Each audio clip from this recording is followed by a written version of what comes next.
नमस्कार दोस्तों, आप सभी का हमारे MDS न्यूज चैनल में स्वागत है। दोस्तों, आज हम बात करेंगे 21 जून के सभी मुख्य समाचारों और तमाम बड़ी खबरों के बारे में। दोस्तों, अगर आप हमारे चैनल पर नए हैं तो प्लीज चैनल को सब्सक्राइब करके बेल आइकन को भी दबा दें, जिससे आप सभी तक सभी ताज़ा खबरें जल्द ही पहुंचा सके।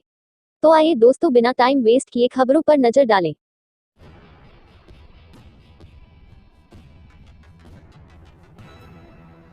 वंदे भारत मिशन के तहत अब तक 2.75 लाख लोग विदेश से लाए गए, हरदीप सिंह पुरी का बयान। केंद्र की नरेंद्र मोदी सरकार विदेशों में रह रहे 2.75 लाख भारतीयों को वंदे भारत मिशन के तहत अब तक ला चुकी है। नागरिक उड्डयन मंत्री हरदीप सिंह पुरी के मुताबिक 2,75,000 लोगों को वंदे भारत मिशन के तहत विदेशों से भारत अभी तक लाया गया है। इसके तहत रोजाना 4,000 लोगों को विदेशों से लाया जा रहा है। उनका कहना है कि वंदे भारत मिशन में सबसे ज्यादा दबाव गल्फ देशों की तरफ से था। उन्होंने कहा कि एयर इंडिया की तरफ से 300 फ्लाइट ऑपरेट करने का लक्ष्य है।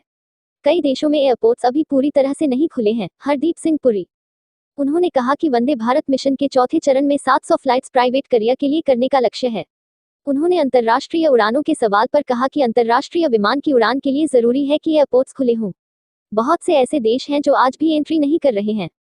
इसकी शुरुआत तभी हो पाएगी जब बॉर्डर खुले हों। उन्होंने कहा कि कोरोना वायरस महामारी की वजह से ज्यादातर देश एंट्री कंडीशन लगा रखी है, तो वहीं कई देशों ने एंट्री पर रोक लगाई हुई है। नागरिक उड्डयन सचिव प्रदीप सिंह खारोला का कहना है कि अगर अंतर्राष्ट्रीय परिचालन शुरू करना है तो दोनों पक्षों को तैयार होना होगा। भारत उत्तरी अमेरिकी महाद्वीप के बीच एक काफी हवाई यातायात है। उन्होंने कहा कि हम मामले के आधार पर उड़ानें खोलने के बारे में सोच सकते हैं। सर्वदलीय बैठक के बाद आया सरकार का स्पष्टीकरण, कहा दिया जा रहा है चीन की हर हिमाकत का मुंहतोड़ जवाब। सरकार ने प्रधानमंत्री नरेंद्र मोदी की उन टिप्पणियों पर स्पष्टीकरण जारी किया कि कोई भी भारतीय क्षेत्र में नहीं घुसा और न ही किसी भारतीय चौकी पर कब्जा किया गया। चीन पर सर्वदलीय बैठक के बाद सरकार का पहला ऑफिशियल बयान सामने आया है। सरकार ने साफ कर दिया है कि LAC पर किसी तरह का बदलाव भारत को बर्दाश्त नहीं है। हिंदुस्तान की सेना चीन की हर हिमाकत का मुंहतोड़ जवाब दे रही है। सरकार ने सभी दलों के साथ बैठक में उन्हें जानकारी दी है कि चीन की सेना गलवान घाटी में परमानेंट स्ट्रक्चर बना रही थी। जब भारतीय सैनिकों ने चीन की सेना को ऐसा करने से रोका तो 15 और 16 जून की दरमियानी रात को खूनी संघर्ष हुआ। प्रधानमंत्री मोदी की वास्तविक नियंत्रण रेखा पर भारतीय सीमा की ओर चीनी सेना की कोई मौजूदगी न होने वाली टिप्पणियां सशस्त्र बलों की वीरता के बाद के हालात से जुड़ी हैं। सरकार ने सर्वदलीय बैठक में ये साफ किया कि भारत की जमीन पर चीन का कोई भी कब्जा नहीं है। जिन्होंने भारत की ओर आंख उठाकर देखने की कोशिश की, उन्हें हमारे वीर जवानों ने सबक सिखाया। इस मीटिंग में सरकार ने साफ किया कि भारत की सीमाएं सुरक्षित हैं। कोविड-19 ड्रग आ गई कोरोना वायरस की दवा, कीमत 103 रुपये, DGCI से मिली मंजूरी। ग्लेनमार्क फार्मास्यूटिकल्स ने कोविड-19 से मामूली और मध्यम रूप से पीड़ित मरीजों के इलाज के लिए एंटीवायरल दवा फेविपिरविर को फैबिफ्लू ब्रांड नाम से पेश किया है। कंपनी ने शनिवार को यह जानकारी दी। मुंबई की कंपनी ने शुक्रवार को कहा था कि उसे भारतीय औषधि महानियंत्रक DGCI से इस दवा के विनिर्माण और विपणन की अनुमति मिल गई है। कंपनी ने कहा कि फैबिफ्लू कोविड-19 के इलाज के लिए पहली खाने वाली फेविपिरविर दवा है जिसे मंजूरी मिली है। यह दवा लगभग 103 रुपये प्रति टैबलेट की दर से बाजार में उपलब्ध होगी। फैबिफ्लू ब्रांड नाम से बाजार में पेश की दवा।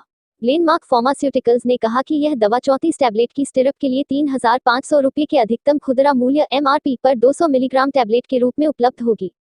ग्लेनमार्क फार्मास्यूटिकल्स के चेयरमैन एवं प्रबंध निदेशक ग्लेन सल्दान्हा ने कहा, यह मंजूरी ऐसे समय मिली है जबकि भारत में कोरोना वायरस के मामले पहले की तुलना में अधिक तेजी से बढ़ रहे हैं। इससे हमारी स्वास्थ्य सेवा प्रणाली काफी दबाव में है। उन्होंने उम्मीद जताई कि फैबिफ्लू जैसे प्रभावी इलाज की उपलब्धता से इस दबाव को काफी हद तक कम करने में मदद मिलेगी। कोविड-19 ड्रग आ गई कोरोना वायरस की दवा, कीमत 103 रुपये, DGCI से मिली मंजूरी। ग्लेनमार्क फार्मास्यूटिकल्स ने कोविड-19 से मामूली और मध्यम रूप से पीड़ित मरीजों के इलाज के लिए एंटीवायरल दवा फेविपिरविर को फैबिफ्लू ब्रांड नाम से पेश किया है।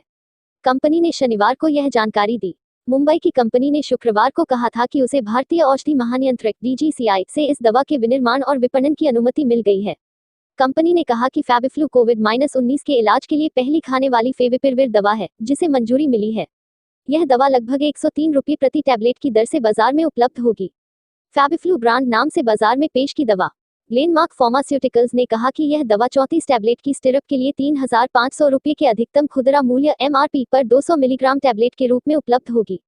ग्लेनमार्क फार्मास्यूटिकल्स के चेयरमैन एवं प्रबंध निदेशक ग्लेन सल्दान्हा ने कहा, यह मंजूरी ऐसे समय मिली है जबकि भारत में कोरोना वायरस के मामले पहले की तुलना में अधिक तेजी से बढ़ रहे हैं।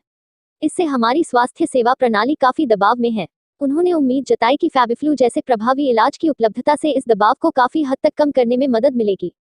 सौरव गांगुली के परिवार में फैला कोरोना, 4 सदस्यों का इलाज जारी।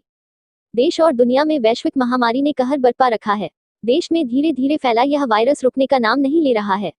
इस महामारी ने अब बीसीसीआई के अध्यक्ष सौरव गांगुली, सुराव गांगुली के परिवार के सदस्यों को भी अपनी चपेट में ले लिया है। क्रिकेट एसोसिएशन ऑफ बंगाल के सचिव और गांगुली के बड़े भाई स्नेहाशीष गांगुली को भी कोरोना संक्रमण हो गया है। स्नेहाशीष गांगुली के साथ साथ उनकी पत्नी भी कोरोना पॉजिटिव पाई गई है। इस बात की जानकारी स्वास्थ्य विभाग द्वारा दी गई है। सौरव गांगुली के परिवार के 4 सदस्य कोरोना से ग्रसित। बीसीसीआई के अध्यक्ष सौरव गांगुली के बड़े भाई स्नेहाशीष गांगुली के सास ससुर भी कोरोना संक्रमित हैं। दोस्तों, आज के लिए बस इतना ही। अब कल मिलेंगे देश भर की तमाम छोटी व बड़ी खबरों के साथ। दोस्तों, अगर आप हमारे चैनल पर नए हैं तो प्लीज चैनल को सब्सक्राइब करके बेल आइकन को भी दबा दें, जिससे आप सभी तक सभी ताज़ा खबरें जल्द ही पहुंचा सके। धन्यवाद।